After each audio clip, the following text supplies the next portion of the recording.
Isang hinihinalang lasing na lalaki ang tumilapon daw at nahulog sa riles ng MRT habang nagmumotorsiklo sa tramo Pasay kahapon sa taas ng kinabagsakan.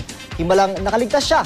Salamat na rin sa maagap na pagresponde ng mga otoridad na nakuna ng CCTV. Ang mainit na balita hatid ni John Consulta.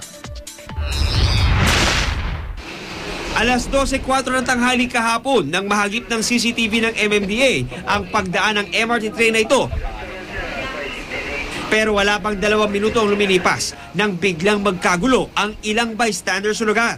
Nang ipaling sa iba pang direksyon ng MMDA ang kanilang kamera, tumambad sa kanila ang lalaking nakahandusay sa ibabaw ng riles ng MRT.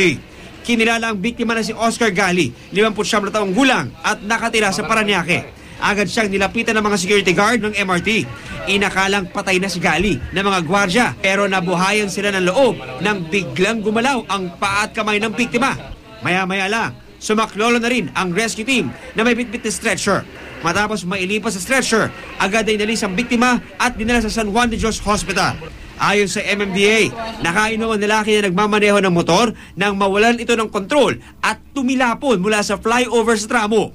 Bagamat may kataasan ng binagsakan ng lalaki, himala pa rin itong nabuhay at nagkaroon lamang ng bali sa kamay at paa.